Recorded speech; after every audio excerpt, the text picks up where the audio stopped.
이재명 대표 선거를 수차례 도운 이모 씨가 경기도 체육회 임원으로 취임을 합니다. 채용되시고 나서 이 씨의 조카 A 씨가 경기도 체육회의 스포츠 클럽 추진 단장으로 채용이 됩니다. 채용이 되면 임용 결격 부존재 확인서라는 것을 의무적으로 작성을 하도록 되어 있습니다.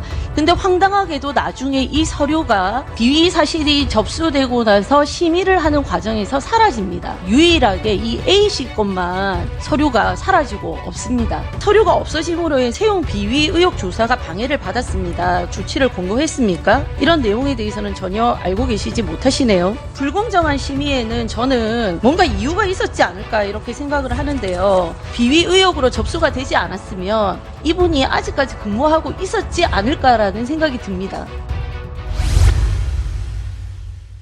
네, 국민의힘 부산 중구 영도구 황보승희 의원입니다. 스포츠윤리센터 이은정 이사장님 앞으로 나와주십시오. 네, 스포츠윤리센터에서 이재명 대표 측근 비호를 위해서 불법 채용에 대한 심의, 늑장, 또 봐주기 논란이 있었던 것에 대해서 지적하도록 하겠습니다. 이재명 대표 선거를 수차례 도운 이모 씨가 2018년도 12월 달에 경기도 체육회 임원으로 취임을 합니다. PT 자료 봐주십시오. 다음 장. 네. 그분이 채용되시고 나서 몇 개월 후인 2019년 3월 18일 이 씨의 조카 A 씨가 경기도 체육회의 스포츠 클럽 추진 단장으로 채용이 됩니다. 그런데 경기도 체육회 규정에 따르면 임원의 친족은 사무처 직원으로 채용이 될 수 없습니다. 그럼에도 불구하고 채용이 되었습니다. 채용이 되면 임용 결격 부존재 확인서라는 것을 본인이 의무적으로 작성을 하도록 되어 있습니다. 이 응시자격 결격사유 확인서를 보면 첫 줄이 체육회 임원의 친족이 사무처 직원으로 채용할 수 없다라는 것이 나와 있고요. 이거에 대해서 아마 예측컨대 비해당이라고 썼기 때문에 채용이 되신 것 같습니다. 근데 황당하게도 나중에 이 서류가 이 비위 사실이 접수되고 나서 심의를 하는 과정에서 사라집니다. 당시 12명이 채용이 되었는데요. 유일하게 이 A씨 것만 서류가 사라지고 없습니다. 이 서류 사라진 거에 대해서 경위 조사하셨습니까, 이사장님? 이 심의권에 대해서는 알고 계십니까? 예, 보고받아서 알고는 있습니다. 네, 이 서류가 사라진 경위를 조사하셨습니까? 구체적인 지금 질문하신 내용에 대해서는 제가 기록을 좀 확인해 봐야 잘 될 것 모르시네요. 같습니다. 네. 그리고 이 서류가 없어짐으로 해서 채용 비위 의혹 조사가 방해를 받았습니다. 그러면 경기도 체육회 채용 담당 직원에 대해서 조치를 권고했습니까? 심의도 하시고 그 심의에 대한 책임을 지셔야 되는 이사장님이 이런 내용에 대해서는 전혀 알고 계시지 못하시네요.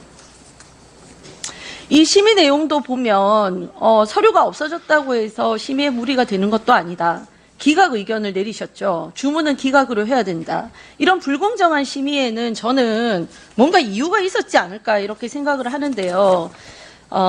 당시에 이 심의위원회 업무를 담당했던 실장님이 김현숙 스포츠윤리센터 정책실장님이십니다. 이분이 어떤 분인가 제가 좀 조사를 했더니 그 조국 장관이 계셨던 서울대 공익인권법센터의 사무국장으로 근무하셨던 분입니다. 2020년 5월 달에 조민 학생이 공익인권법센터에서 인턴을 했냐 안 했냐 재판을 할 때 재판장이 출석을 하셔서 조민 학생을 본 적이 있다라고 증언을 하셨던 분입니다. 공교롭게도 이분이 석 달 뒤에 스포츠센터 인권진흥실장으로 채용이 되셨어요. 그 이후에 이 심의권에 대해서 이제 책임을 맡으셨던 분이거든요. 그래서 저는 제가 지적하고 싶은 것은 우리 윤리센터가 수사 권한이 없고 징계권이 없어서 조사에 애로가 많다. 그래서 사법경찰을 배치를 해달라. 뭐 이런 법안이 지금 국회에 계류 중이시죠. 예, 그렇습니다. 네. 그 이전에 심의위원회 운영의 공정성 이런 것들이 논란이 되어서 이런 이재명 대표 또 또는 문재인 대통령과 친분이 있는 그 민주당 정권 인사들이 이 업무를 맡아서 이런 심의에 있어서 늑장 대응을 하고 보통은 이런 비위가 접수가 되면은 5개월 안에 법상 5개월 안에 심의 절차를 다 마무리하도록 되어 있습니다. 그렇죠?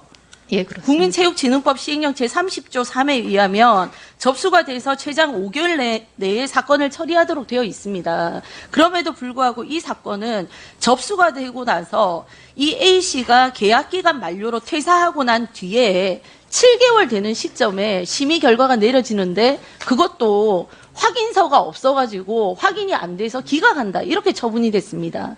아마 이 사실이 비위 의혹으로 접수가 되지 않았으면 이분이 아직까지 근무하고 있었지 않을까라는 생각이 듭니다. 스포츠 윤리센터 운영에 있어서 공정성을 어떻게 확보하실 것인지 내부 직원들 관리하는데 좀 최선을 다해 주시길 바라고 특정 인사들이 갔기 때문에 공정하지 못하다 이런 의혹이 제기되지 않도록 향후에 노력해 주십시오. 예, 위원님. 네, 들어가십시오. 대한체육회 이기웅 회장님께 질문하겠습니다. 예. 문재인 정부 출범 이후에 2018년도 생활체육 지도자 정규직 전환을 정부에 건의하셨고 예. 그게 2020년도에 정규직 전환 공통 가이드라인이 전국 지자체 시도 체육회에 송부되었지요. 그렇습니다. 네, 그 성과가 저는 뭐 있었다고 생각합니다. 그러나 전혀 이 공감대가 형성되지 않고 지자체와 면밀한 협의 없이 그냥 일방적으로 정규직으로 전환해라 이렇게 하달됨으로 인해서 시도체육회와 비정규직 생활체육 지도자들 사이에 많은 갈등이 있었던 거 맞습니까? 예, 그렇습니다. 네. 어쨌든 정규직 전환이 늘면서 올해 8월 기준으로 94.8%에 해당하는 2,491명이 정규직으로 전환이 되었습니다. 근데 그에 따른 임금 체계 조정 및 처우 개선이 수반되었습니까? 아직 되지 않았습니다. 안 된 이유는 뭡니까? 지금 협의를 지속해서 하고 있습니다. 협의는 지속해서 하고 예. 계십니까? 이분들 급여를 좀 살펴봤습니다. 기본급이 월 208만 2천 원이죠. 여기서 법정 부담금 포함했을 때 최고가 243만 2천 원입니다. 이게 아마 근속수당 호봉이 예. 이제 포함이 된 것 같은데요. 근속수당 해봐야 1년차 근무하신 분 임금 명세서랑 16년차 근무하신 분의 임금 명세서가 15만 원 차이 납니다. 예. 15만 원.